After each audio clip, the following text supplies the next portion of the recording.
As Rupert's on his way home after doing some shopping for his mum, he sees the Chinese conjurer's daughter, who's looking very glum.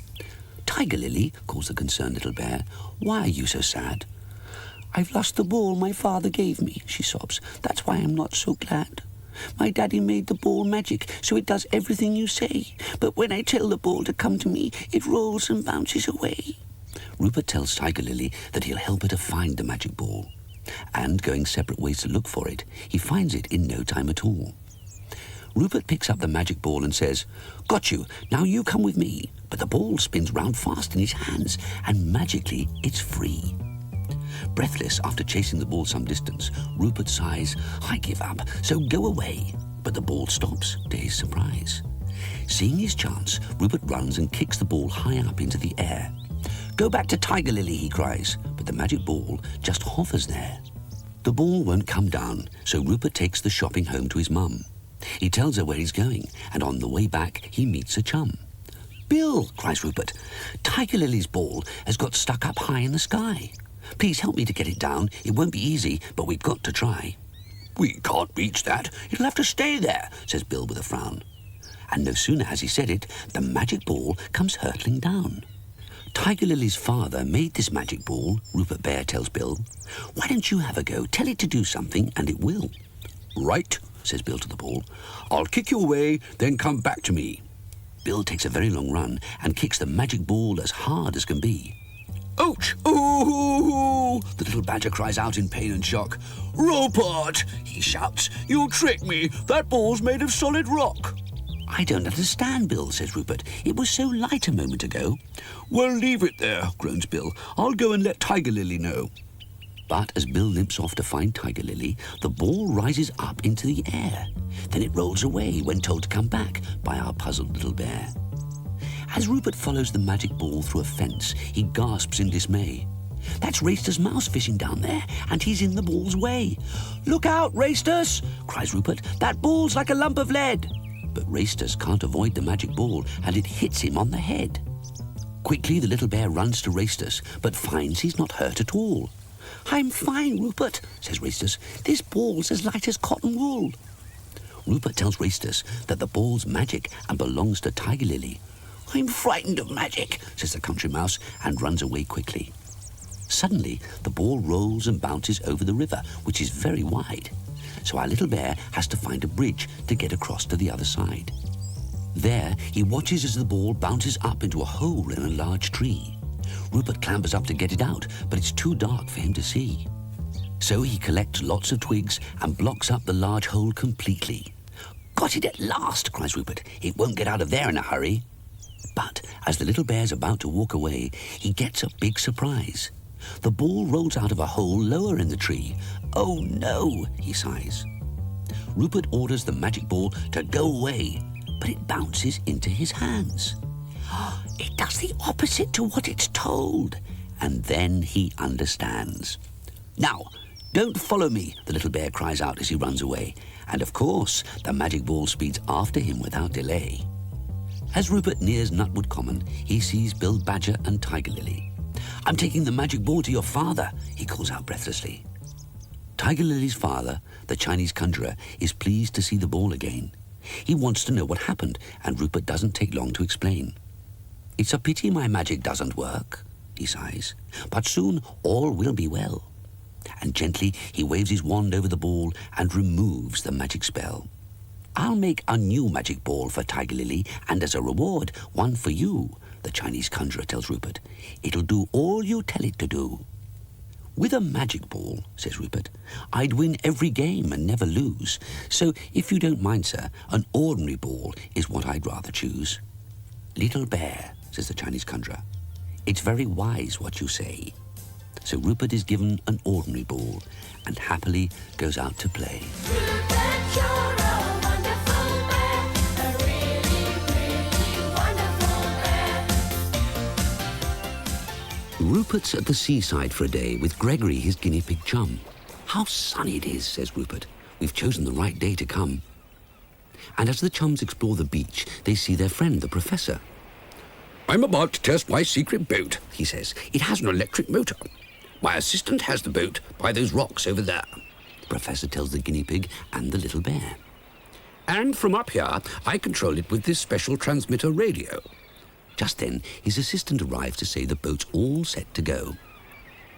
Please, Professor, begs Gregory, may we ride in your boat on the sea?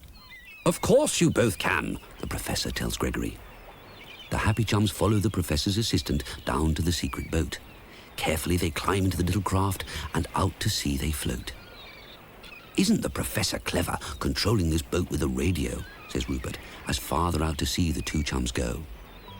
It's a wonderful boat trip, and they're having lots of fun, as the gentle waves rock them to sleep beneath the warm sun. Suddenly, a loud voice shouting, Ahoy there! awakens Gregory Guinea Pig and Rupert Bear. Merboy, what are you doing here at the seaside? Asks Rupert as happily he smiles. This is where I live, Replies the Merboy. Your boat's drifted many miles. Goodness, you're right, cries Rupert. Look, there are tropical islands, Gregory. Well, I hope there's food there, says the guinea pig. I'm feeling hungry. The Professor can't control the boat now that it's drifted out of reach, so the Merboy helps by pushing the craft to the nearest beach. On the island, the chums eat fruit until they can eat no more, and as Gregory falls asleep, Rupert sets off to explore. After a little while, he finds a cave at the end of a narrow track. The little bear enters, slips, and slides down a slope on his back. And as he's about to plunge into deep water, something grabs him.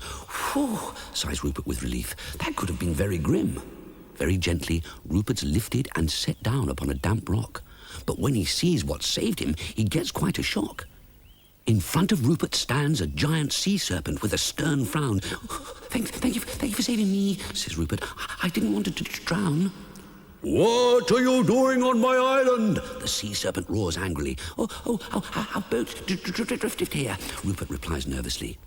And as he thinks he's going to be the sea serpent's supper, up from the sea pops the great monster's youngster. Oh, what a small bear! Cries the little one. Can I keep him, Mother? He'll be great fun. I'm sorry, says Rupert bravely, but I really can't stay. You see, I've only come to the seaside just for one day. You're a brave little bear, says the sea serpent, and very calm. My son will show you the way out of our cave. We mean you no harm. Thank goodness, I'm so relieved. That gave me an awful fright, says Rupert, as he's led out of the cave into the warm sunlight. But where can Gregory be, wonders the little bear. Give me a ride, Squawks a parrot. and I'll show you where. And sure enough, it leads the way to Gregory, who's picking fruit from the trees. Rupert, he cries when he sees the serpent. Don't come too close, please. Don't worry, Gregory, calls Rupert. This sea serpent's a chum, and he's going to help us find our boat. That's why he's come. Oh, I'd forgotten about the boat, Gregory tells the little bear, as the baby sea serpent comes up to him and gives him quite a scare. He won't harm you, says Rupert. He only wants to play. Come on, let's find the boat. I think it's over that way. The chums soon find the boat, which is bobbing on the incoming tide. I've not been in a boat before. Says the sea serpent. May I have a ride? So, with the serpent and the parrot too, the boat returns to the quiet seaside bay. And when the professor's assistant sees the serpent, he quickly runs away. He returns with the professor, who's pleased to see the chums there. Where did you go? He asks. We've been looking for you everywhere. So in great detail, Rupert describes the island to which they've been, how they met the serpent and parrot and the fruit trees they'd seen. And as Rupert's new chums return to their island home across the sea, he calls, "Goodbye, see you again soon, I hope," and waves happily. Rupert, you're a wonderful bear, a really, really wonderful bear. On a lovely sunny day, early in the afternoon, Rupert goes out to play with his new balloon. He hops along as gently it carries him into the air, when suddenly tiny voices shout, "Rupert, have a care! Mind the bulbs we've just planted!" cry the imps of spring, which so surprises Rupert he lets go of the balloon string. "I'm very sorry," Rupert says politely as he looks in the air. "Oh no, my new balloon's floating away!" he cries in despair. Rupert gives chase as his balloon rises high in the sky. "I've got to get it," he thinks. "Well, I'll have a jolly good try." Over Nutwood, the balloon's carried by a strong breeze. As far below, Rupert follows it through bushes and trees, until eventually the little bear comes to a big stone wall. "How can I get over this?" sighs Rupert. "It's very tall." But he soon gets to the top by climbing up some ivy. "Oh dear," sighs Rupert. "Where can my new balloon be?" The wall is very old, and where Rupert kneels, it crumbles, and down into a big garden the little bear tumbles. "I know this garden," says Rupert. "It belongs to Mary, from the nursery rhyme, Mary, Mary, quite contrary." And sure enough, the little bear finds Mary near some rose trees, and as he approaches her, she begins to sneeze. "Why, Rupert, what are you doing here?" Mary asks in surprise. "I fell into your garden looking for my balloon," Rupert replies. "Did you see it, Mary?" asks our little bear. "Yes, I did," answers Mary. "It landed in those trees over there." "Oh, I've lost it now," sighs Rupert. "I'd better go home, I suppose." "But before you go," says Mary, "I'd like you to smell a rose." Mary, quite contrary, goes to a bush and picks a beautiful pink rose. Rupert takes it and holds it up to his nose. The rose makes the little bear take his breath and wheeze. Then he begins to sneeze and sneeze. "They all smell of pepper," says Mary. "It's a very odd thing." "I know who can tell us why," cries Rupert. "The imps of spring." With the pepper rose wrapped in a cloth, Mary leads Rupert to a grassy track. "Follow this all the way," says Mary. "It's the quickest way back." Back on the common, Rupert hears Racetus the mouse call his name. "Rupert, I'm pleased to see you. Would you like to play a game?" "Of course," answers Rupert, "but smell this rose first, please." "Caught you out," laughs Rupert, as the pepper rose makes Racetus sneeze. The little bear runs off with Racetus laughing and chasing until they meet up with the tiny imps of spring. "Mind our bulbs," they shout. "It's the second time we've told you today." This frightens Racetus, and he quickly runs away. "Well," explains Rupert, "I came to ask why this rose has an odd smell." "Give it here," says an angry imp. "I'll soon be able to tell." The imp snatches the pepper rose and sneezes loudly as he holds it up to his nose. "He's playing tricks on us," the imp cries. "Hold him! Don't let him go!" "It's not a trick," says Rupert. "It's how Mary quite contrary's roses grow. And as you grow all the flowers, don't you think you'd better go and find out why Mary's roses smell of pepper?" "Yes," agree the imps. "We'd better go and see." And Rupert follows them as they run to a big tree. Under the tree's roots is a wide opening, and in go the imps with Rupert following. Down a long tunnel with roots growing everywhere go the imps of spring and our brave little bear, until eventually they come to a room with maps galore. "Why, look," says an imp, "Mary's roses grow over our food store." So quickly to the food store Rupert and the imps scamper to find out why Mary's roses smell of pepper. And in the food store, it doesn't take long for them to spot that the roots of Mary's roses are stuck in a big pepper pot. Later, as Rupert goes home, an imp thanks him for all he has done. "We'll return your balloon," he says, "and keep the pepper rose for fun." And back at home, the pepper rose makes Rupert's mum sneeze, just as the imps of spring return his balloon upon a gentle breeze. Rupert, you're a wonderful bear, a really, really wonderful bear. Nutwood's covered in snow, so Rupert goes out with his sledge and finds some footprints not far from the cottage. "What creature made those?" wonders the little bear, when all of a sudden from behind a tree appears a large hare. "Good morning," says the hare.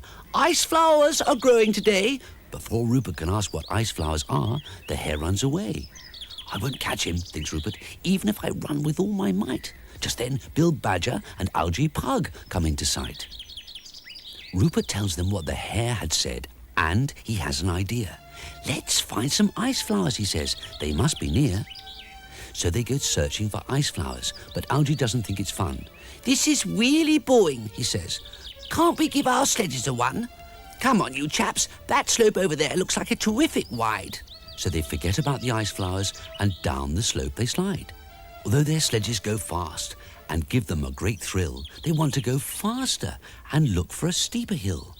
It doesn't take them long to find a slope that's really high. "Oh, Rupert, it's too steep for me and Algy," says Bill with a sigh. So Rupert goes on up alone and soon reaches the top. "I'll go fast down here," he thinks, "and it'll take a long time to stop." Suddenly, without warning, a strong cold wind blows and whistles very loud. Rupert jumps onto his sledge and speeds through a strange pink cloud. And out of the cloud into a part of Nutwood he doesn't know. Rupert's so surprised he crashes into some very deep snow. "Your sledge is broken," a voice calls. "You should have taken more care." Rupert climbs out of the snow to find it's the large hare. "If you want to see the ice flowers," says the hare, "follow me fast. Ice flowers are very rare and 1 hour's all they last." So with his broken sledge, Rupert follows the hare quickly. "Here they are," says the hare. "There's nothing quite as pretty." Then the hare runs away without a goodbye or a wave. Rupert picks an ice flower, then notices the entrance to a cave. With the ice flower in his lapel, Rupert creeps into the cave quietly. Inside, it's too dark to see, and he trips and falls heavily. Whoever woke me up, A loud voice yawns. should walk with more care. It's a very old man who's more than pleased to see the little bear. "I'm sorry I woke you," says Rupert. "I had no idea you were here." That's all right, says the old man. I've been asleep for over a year. I'm Rip Van Winkle's cousin, and I'm very tired of sleeping so long. How I'd love to wake each morning and hear birds singing their song. As the kind old man tells the little bear his story, he seems so sad. But when he sees Rupert has an ice flower, he's suddenly very glad. That flower's magic, he says. If you make a wish, it'll come true. Please show me where you found it so I can make a wish too. "They're growing outside your cave," says Rupert, and he shows the way. The old man picks an ice flower and wishes he can wake up every day. There's one wish with each flower, the old man tells Rupert Bear. You can't pick another, so make your wish with the greatest care. "I'll wish to go home," says Rupert, "but I don't think I can go, because my sledge was damaged when I crashed into the deep snow." Bring it to me, says the kind old man. I'll see what I can do. Rupert does, and in no time at all, his sledge is as good as new. The old man leads the way out of the cave and, as he says goodbye, tells Rupert to hold on tight, as he's sure the sledge will fly. So Rupert wishes to go home as he holds on tight to the rope, and magically the small sledge speeds up a very steep slope. Very quickly, the sledge reaches the top and flies off into the air. Rupert holds on with all his might. It gives him quite a scare. The sledge lands gently, but then goes down another slope very fast. "I say, Bill," says Algy Pug, "wasn't that Rupert that just whizzed past?" The sledge then flies over the garden gate, much to his mum's surprise. "Whew, I'm jolly pleased that ride's over," says Rupert as he sighs. Algy and Bill run to ask the little bear if his ride was great fun. "Why, yes," says Rupert, "that may even be a world record sledge run." Rupert, you're a wonderful bear, a really, really wonderful bear. One afternoon on the edge of Nutwood, Rupert hears an awful din. It's his friend Simon, trying to play a violin. "Hello, Rupert," Simon calls. "Look at this fiddle and bow. I found them a moment ago, hidden in this hollow." "Don't I play it well?" says Simon. "It must sound as beautiful as any bird." "No," says Rupert, covering his ears. "It's the worst noise I've ever heard." Alas, Simon doesn't hear Rupert and plays on as they leave the wood. "Oh no," sighs Rupert, sitting on a rock. "He really thinks he's good." But then Rupert has an idea. "Simon," he shouts, "we'll have to go to find its owner. You carry the fiddle and I'll carry the bow." And as they're about to go, Rupert spies 2 horsemen coming their way. "Wait a moment, Simon," calls the little bear. "I think we'd better stay." "Soldiers!" cries Rupert as the men dismount. But what odd clothes they wear. "Give us that fiddle and bow," the soldiers tell Simon and Rupert Bear. "Have you seen the fiddler?" asks one of the soldiers. "You have to tell me." "No, sir," answers Rupert. "We found the fiddle hidden in a hollow tree." "I'm a fiddler," says Simon without thinking. "I'll play the fiddle for you." "Oh dear," thinks Rupert as the soldiers say. "Then come with us, you two." With the chums on their horses, the soldiers trot along a secret track.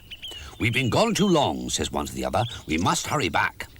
And so they gallop fast through woodland Rupert has never seen before, until they see a magnificent castle, and the chums are taken to its door. We've found the fiddle, but not the fiddler, but this boy says he can play. One of the soldiers tells the doorman, who leads the puzzled friends away. The doorman then tells two real fiddlers that Simon's their number 3. Thinks Rupert, if Simon plays that fiddle, they won't be at all happy. When all of a sudden, high above their heads, a bell begins to ring. One of the fiddlers cries, "Come, boy, we have to play before the king." But the loud ringing of the bell has made people run everywhere. "Now's our chance to escape, Simon," cries the clever little bear. And before anyone notices them, the two chums run into a corridor. But as they do, Simon's cap flies off and lands upon the floor. "You stay here, Simon, and I'll get your cap," the little bear calls. But before he can, a servant slips on the cap and over he falls.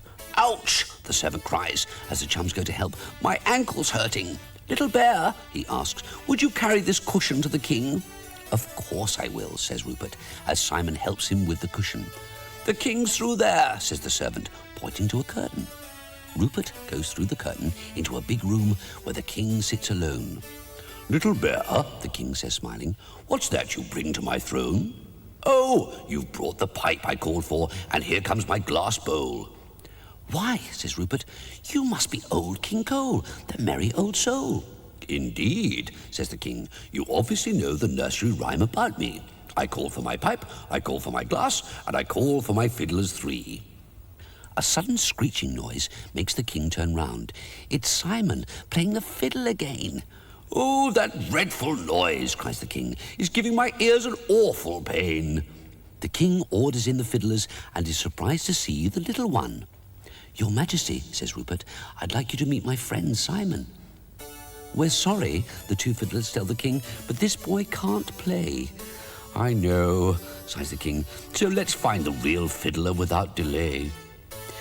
"We found his fiddle in Nutwood," explains Rupert, "hidden in a tree. Your soldiers could take us to find him. I'm sure that's where he'll be." "Quick, then," says King Cole. "My men will take you both there." And so back to Nutwood at a gallop go Simon and the little bear. In Nutwood, Rupert leads a soldier to where they found the fiddle and bow. "But where's the fiddler?" sighs Rupert. "There's no sign of the fellow." And as they go to look somewhere else, the fiddler comes into view. "Where have you been?" asks the soldier. "The king's looking for you." The fiddler explains how he was lost and hid his fiddle in the tree. Then the soldier carries him back to King Cole as fast as can be. The little bear watches their horse gallop off and waves them goodbye. "I hope that's put Simon off playing the fiddle," he says with a sigh. But Simon tells Rupert that he thought the fiddle was great fun. "We must try and find another," he says. "I liked playing that one." Rupert, you're a wonderful bear, a really, really wonderful bear. Rupert's going on holiday by train to his favourite place, Rocky Bay.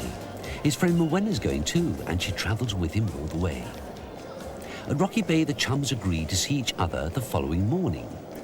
"Meet me at the Fairy Rocks," Mowena tells Rupert as she leaves waving. The next day, the little bear runs down to the bay as fast as he can. "Have you seen Mowena?" he politely asks his friend, Fisherman Dan. "Yes, Rupert," replies Dan. "She's on the Fairy Rocks further along there." Rupert goes the way Dan said, but he can't see Mowena anywhere. And as the little bear wonders where his friend can be, he hears her voice some distance away calling, "Cooey!" "Come up here," she calls to the little bear, beckoning with a wave. "I want you to see what I found, Rupert. I think it's a fairy's cave. Can you hear the tiny feet running?" And Rupert listens in surprise. But then he takes a look outside. "It's a rabbit, Mowena," he cries. "Oh dear," sighs Mowena. "I'm sure there are fairies here somewhere." "Cheer up, Mowena. Let's build a sandcastle," suggests the little bear. "Yes," says Mowena. "We'll build a big sandcastle that's very grand." So they hurry down to a quiet beach and are soon digging in the sand. Says Mowena, "I'm putting our sandwiches and things on that rock there." As she does, Rupert finds a shell and calls her as he holds it in the air. "I've not seen a shell like this before. It's as big as a dish," says Rupert, as up from the sea leaps a very large fish. The giant fish frightens the chums and Morwenna lets the shell fall. But they find it again quite quickly in a shallow rock pool. "That was a big fish," said Morwenna. "It gave me quite a scare." "Look out behind you," cries Rupert. "Something's there." A mighty crab crawls onto the rock and gives the chums a terrible fright. "Oh no," cries Rupert, "it's after us," and they run with all their might. The great creature moves at speed and chases them across the beach. Quickly they clamber up a rock to get out of the awful creature's reach. "This is where I left our things," Morwenna tells the little bear, and so, safe from the giant crab, they eat their sandwiches there. Later, Rupert looks over the rock and calls Morwenna to come and see. "The crab's going away," he says, "but the tide's coming up quickly." It's getting darker and the sea's rising to the top of the rock, when a voice calls from the shell and gives the chums a shock. "Who's there? Who's there? Calls the tiny voice from the shell. Please tell me exactly where you are and if you're feeling well." "We're stranded on the fairy rocks," says Rupert, "and we're as well as can be." "Right," says the tiny voice. "my boat's coming for you across the sea." So Rupert and Morwenna look far out to sea, and through the dark night they see coming towards them a beautiful boat that's shining bright. The chums climb into the magical boat and it sails off upon the waves, and almost immediately the craft enters some wonderful caves. As they leave the boat, they see something that fills them with surprise. "Look, that giant crab's here," cries Rupert, who can't believe his eyes. "I wonder where it's going," says Rupert. "Let's follow it and see." They do, and the giant crab leads the chums to a chubby little pixie. "You found my magic shell!" Cries the pixie, leaping into the air. "Oh, Rupert and Morwenna, you really are the most wonderful pair. You see," Says the pixie, "I lost the shell last night. Now you've returned it. I'm filled with delight." "How is it," asks the little bear, "that you know our names so well?" "Because," explains the pixie, "I could hear you through the shell. With that shell, I can hear for miles around. continues the pixie. And it's my job to listen out for people in danger on the sea." "It's getting very late," says Rupert. "It's time for us to go. Our parents will be worried about where we are, I know." "You're right," says the pixie. "Come with me and get into my magic boat." So Rupert and Morwenna follow him, and very soon they're afloat. "Don't worry," says the pixie. "When you return to Rocky Bay, it won't be the middle of the night, but the middle of the day." Magically, they're back on the beach just as soon as the boat has set sail. There they see Fisherman Dan, who's amazed when he hears their strange tale. Rupert, you're a wonderful bear, a really, really wonderful bear. One afternoon, Rupert goes to play cricket with Bill Badger when they hear, "Good day, how are you? I'm Aussie Kangaroo from Australia. Mind if I join in your game of cricket? I'm very good at it down under." The chums say yes as they stare at the kangaroo in amazement and wonder. They tell Aussie their names and kindly say he can be first at batting. Rupert bowls, Aussie swings the bat, hits the ball and sends it flying. They run to where the ball landed, but can't find it anywhere. "Sorry, sport, seems I lost your ball," Aussie tells the sad little bear. "So come on, I'll buy you another one," says the kangaroo as off he hops. Rupert and Bill run after him, and quickly they reach the village shops. But the sports shop in Nutwood has sold out of cricket balls, sadly. As Bill has to go, Rupert invites Aussie back to his home for tea. Over tea, Aussie tells the bear family all about the countries he'd seen, and that he's going to London tomorrow to see a parade with the Queen. "Rupert," says Aussie as he's leaving, "as I lost your cricket ball today, come along to see the big parade with me tomorrow. I'll pick you up on the way." The following morning, Rupert and Aussie set out on the long drive. Lots of people are waiting for the big parade when they arrive. After a while, they hear the sound of the big parade coming their way. From Aussie's shoulder, the little bear sees the Queen and shouts, "Hooray!"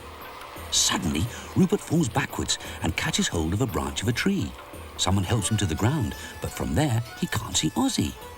The parade's over, and as the people go home, no one notices or even cares that Rupert Bear's lost and going down the underground railway stairs. "Oh dear, where am I? Which way shall I go?" sighs Rupert in despair, when he hears a tiny voice call, "Please, come this way, Rupert Bear." It's his friend, Tiny Mouse, who Rupert follows, crawling along the floor, until he sees the little fellow go through a small opening in a door. come in, cries Tiny. Close the door and don't make a sound. If you want to go back to Nutwood, follow me further underground. Tiny Mouse leads Rupert down some steep steps to a moving staircase. Rupert's told to jump onto it, even though it's going at a pace. But as he does, the fast-moving staircase turns into a slippery slide, and the plucky little bear reaches the bottom after a very fast ride. I'm not enjoying this much, sighs Rupert. How I wish I'd found Ozzy. Rupert Bear, says Tiny Mouse, you're wasting time. Please come with me. This is a long tunnel, says Rupert. Are you sure Nutwood's this way? Of course I am, sighs Tiny, but we must hurry without further delay. So with Tiny, Rupert goes along the tunnel and much deeper underground. What's that? Cries Rupert. I can hear a very strange rumbling sound. Just as humans have underground railways, Tiny Mouse begins to explain, we have one too, and you can hear the engine of our underground train. But this is only an engine, sighs Rupert. How can it go anywhere? Our train's different, says Tiny, as you'll soon see, dear Rupert Bear. Look, there's the station, cries Tiny as they come to the tunnel's end. And Rupert, meet the station master. Mr. Mole is my very good friend. I'd like a train to Nutwood, says Rupert, but I've no money with me. There's no need to worry, says the station master. Our train is free. And, little bear, there is a train for Nutwood. Quickly, please follow me.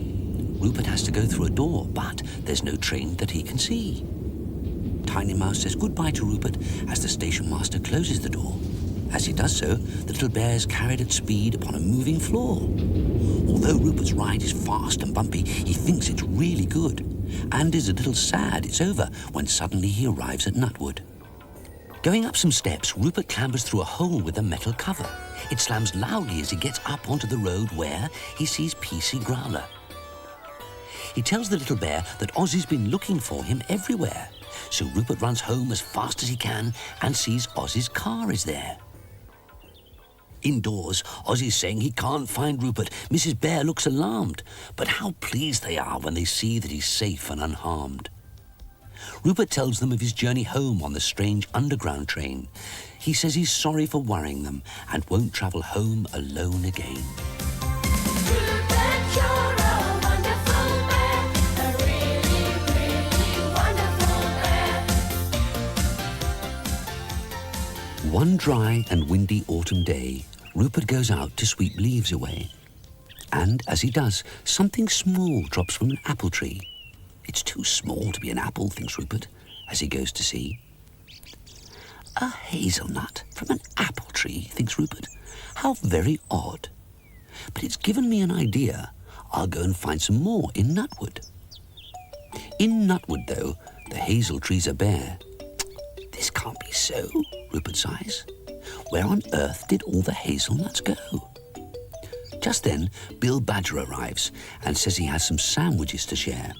Oh, good, says Rupert. I'm hungry and I can't find a hazelnut anywhere. But when the chums go to see where Bill has left his sandwiches, they've gone.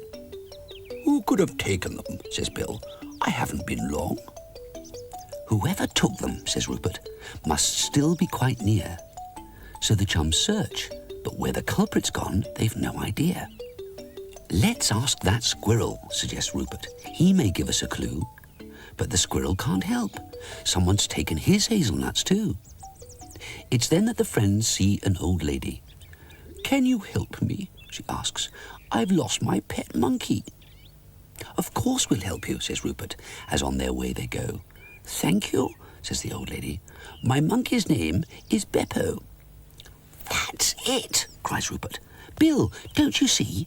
Your sandwiches and the squirrel's hazelnuts were taken by the monkey. And it dropped the hazelnut from our apple tree, says the little bear, as Edward Trunk comes along and asks if they're going to the fair.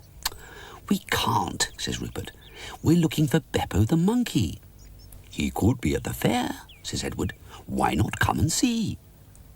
So all three chums go to the fair, but they can't find Beppo the monkey anywhere. And as they're about to leave, Rupert sees the coconut shy. I've an idea, he tells Bill and Edward. I must have a try. Rupert takes careful aim and knocks a coconut off with his first go. It's for the squirrel, he says, to replace the nuts taken by Beppo. Leaving Edward at the fair, Rupert and Bill run back to Nutwood. Rupert calls to the squirrel, "We've a coconut for you. It tastes very good." But as the squirrel comes to feed, something frightens him away. Cries Bill, "It's the monkey we've been looking for all day." They give chase and search high and low, but nowhere can they find the naughty Beppo. And as the sun is setting, they see their friend, Bingo the pup. "Why are you both looking so worried?" he asks. "Tell me what's up." "We're looking for Beppo the monkey. Can you help us?" ask the chums. "Sorry, but I'm late for a firework display," says Bingo, as off he runs. "Oh dear," sighs Rupert. "Where can that monkey be? We've got to find him soon. It's getting too dark to see." Suddenly, there's a bang and a flash of bright light as Bingo's firework display lights up the dark night. Another firework makes a whizzing noise and a loud bang in the air. Something drops onto Rupert. "It's Beppo," he cries. "That one gave him a scare." "Well, Bingo helped us after all," Bill says with a smile. And they hurry to the old lady's home, which takes them some while. The dear old lady's filled with delight. She thanks the chums for bringing Beppo back and wishes them good night. And so home to bed the tired chums go, where Rupert tells of their adventures searching for Beppo. The following morning, as Rupert and Bill run errands for their mums, they see the old lady shopping, and she calls to the chums. "Here," she says, "some hazelnuts for bringing Beppo back safe to me." "Thank you very much," cry the chums. They're as pleased as can be. "Let's find the squirrel," Rupert says, as off to the woods they go. "We'll give him these hazelnuts, as his were taken by Beppo." And in Nutwood, they call the squirrel, who comes happily, because he knows these hazelnuts won't be taken by a monkey. Rupert, you're a wonderful bear, a really, really wonderful bear. Rupert's on holiday at Rocky Bay, and on the first night, the sea shines with a very strange light. "How odd," says Rupert's dad. "This can't be so. There's no moon, and the sea's all aglow." So the next morning, Rupert goes to find out why the sea shone bright green with no moon in the sky. Says his friend Captain Barnacle, "Rupert, if I'm right, you'd be much better off asking a sea sprite." A sea sprite, thinks Rupert, as the captain goes home. Now how can I find a sea sprite all alone? But just then, someone calls Rupert. It's a girl guide. She has found a small boat washed up by the tide. "Is this yours?" she asks Rupert. "I found it there." "No, it isn't mine," answers the honest little bear. "Well," says the guide, "I'll try and find the boy who must be sad at losing such a lovely toy." As the girl guide leaves, a sudden splashing sound makes our little bear jump and turn around. "Merboy, I'm glad to see you," Rupert cries. "I'm glad to see you," the merboy replies. "That boat's not a toy. It belongs to a sea sprite who's injured and has been lying in that cave all night. Rupert, you've got to help him. He's so unwell. Let me take you to him on this giant seashell." "I hope," thinks Rupert, as the merboy pushes him across the sea, "that this sea sprite can tell me what the green shine can be." They go under a low rock into a cave that's high and wide, which, to Rupert's surprise, is bright green inside. The merboy tells Rupert to follow the green light. He does, and quickly finds the injured sea sprite. "I've come to help you," explains the little bear. "Thank you," says the sprite. "My friends are through there." With seaweed rope, Rupert ties the injured sprite to his back and sets off along an awkward rocky track. Although the rocks are slippery and they go quite slow, they soon come to a cave with a wonderful green glow. "What's that?" asks Rupert. "It glows just like the sea last night." "That's sea shine. We collect it and store it here," explains the sprite. "We use it to make glowworms glow." But before Rupert can learn more, the sprite's friends seize him and pull him to the cave floor. He helped me, the injured sprite cries as Rupert slid away. But the other sprites aren't interested in what he has to say. He knows the secret of our sea shine, their leader shouts angrily. Bind him with seaweed rope and throw him in the sea. Oh dear, sighs Rupert as he's tightly bound. Tied up like this, I'm sure to be drowned. But when all seems lost, Rupert's face lights up with joy as up from the sea pops his dear chum, the merboy. Untie my friend, orders the merboy, and let him go. Your secret's safe with Rupert. He won't let anyone know.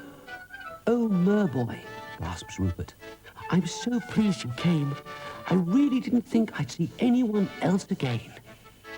Please forgive us, the sprite's leader begs as Rupert gets afloat. And would you be kind enough to return the injured sprite's boat? Of course I forgive you, says Rupert. I really didn't mind. And I'll get your boat back. It won't take long to find. Back on land, Rupert finds the boat safe with the girl guide. We can't find its owner, she says sadly, as much as we've tried. I know who it belongs to, Rupert explains happily. Please let me take it to him. He'll be waiting by the sea. And sure enough, as Rupert hurries down to the sea, a boat comes into view. I've got your boat, he tells the sprite. It's as good as new. I've something for you, too, answers the thankful sprite. Why, seashells filled with sea shine, Rupert cries with delight. Waving goodbye, Rupert goes and finds his mum and dad to tell them of the exciting adventure he has just had.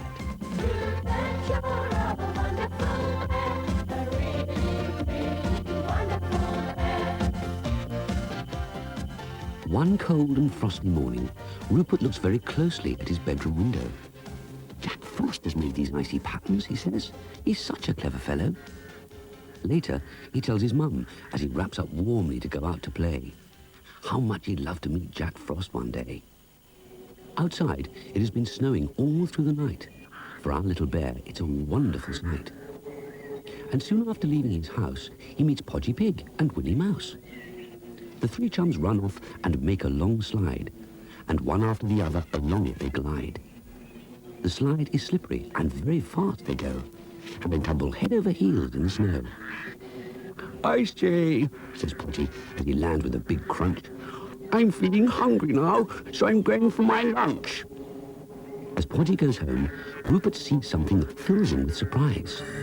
How did this green leaf get here? He asks Willie, who can't believe his eyes.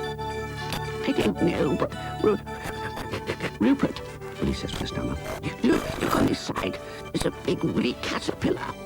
Oh, I see, says Willie as it crawls onto his hand. He's rather nice. But Rupert, dear chum, this poor little chap's as cold as ice. It's a winter woolly, says Rupert as the caterpillar drops to the ground. And it seems to like the snow. Look at the way it's crawling around. But it won't last long out here, even though it's furry. It'll only survive if I get it home in a hurry. Rupert runs home and is showing the strange winter woolly to his mum, when Willie arrives at the door with 3 more like the first one. The kind chums decide to warm them up, and to the front room they go. But the winter woolies leap from the leaf and land on the cold window. How odd, they look at home there, Willie says with a smile. And I'd better be getting home too. I've been gone some while. After Rupert has said goodbye to Willie Mouse, his mum gives him a small box to use for the winter woolly's house.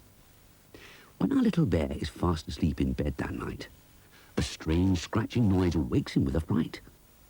The caterpillars have chewed their way out of the box and gone again to the icy cold glass of his bedroom window pane. As Rupert looks at them, a figure appears through the glass. You must be Jack Frost, the little bear gasps.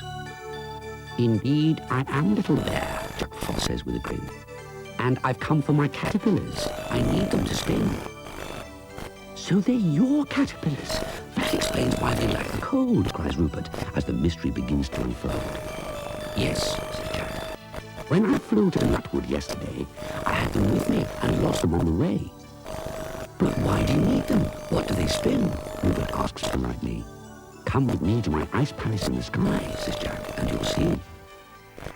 Without another word, Jack Frost gives a magic whistle a hard blow, and off to his ice palace in the sky he and Rupert go.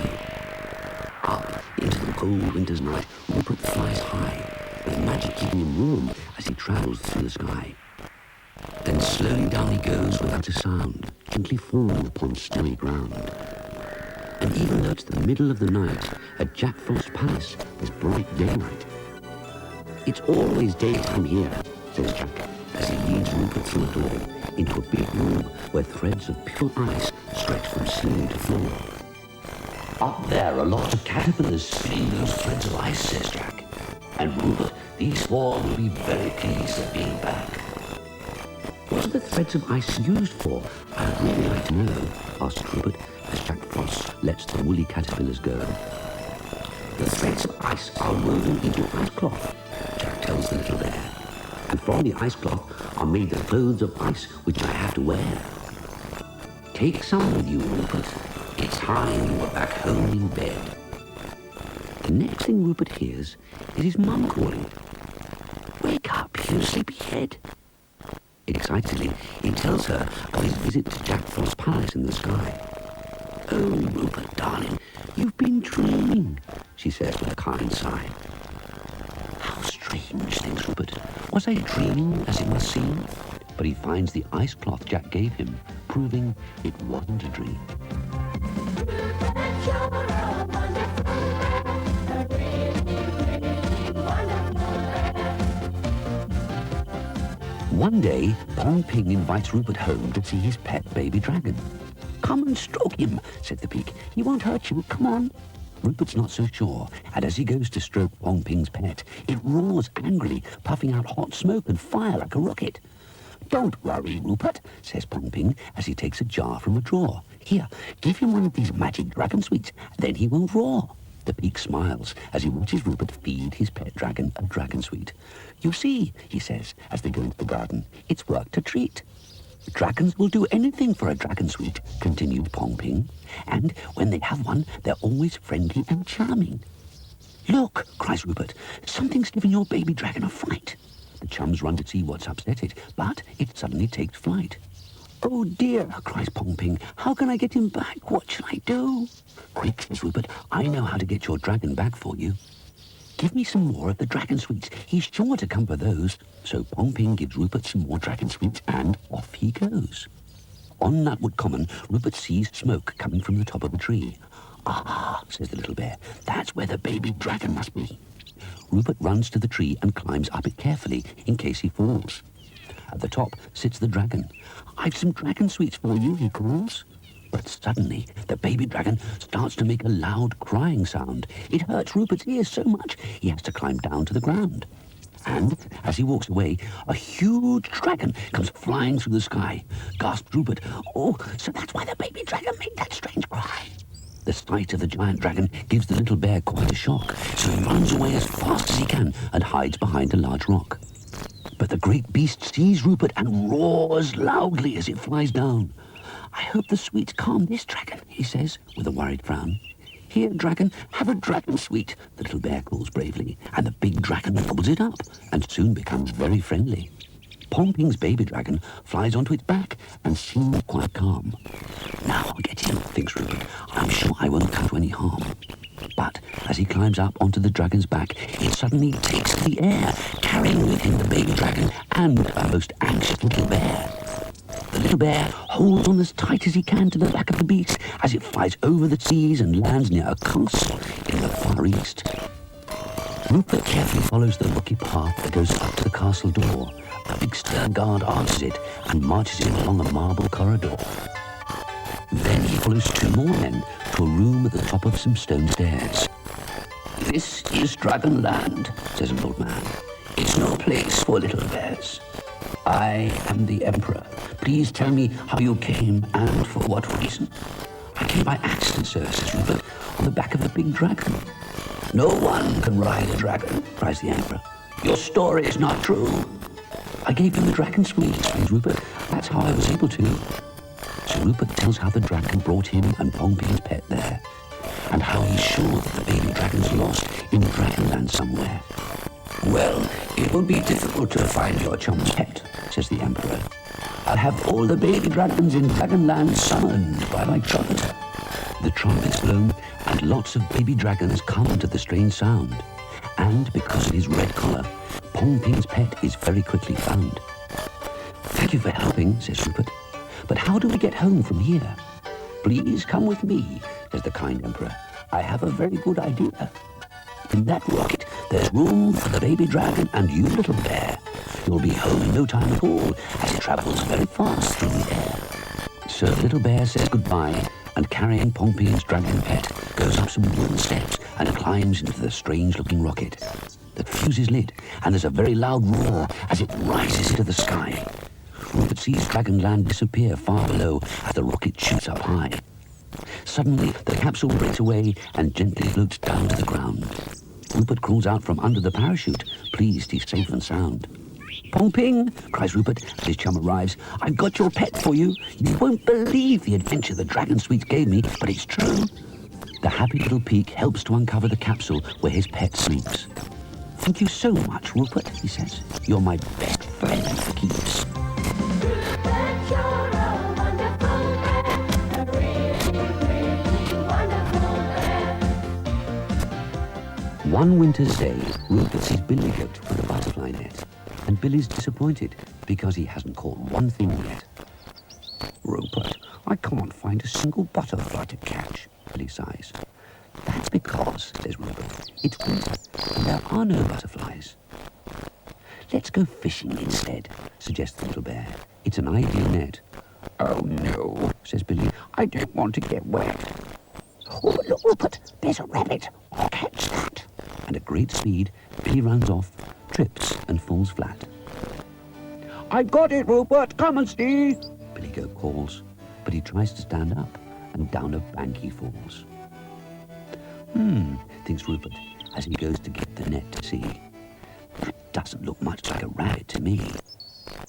And it isn't a rabbit, but an imp of spring, which leaps from the net shouting, "I'll teach you a lesson, little bear, you'll never forget."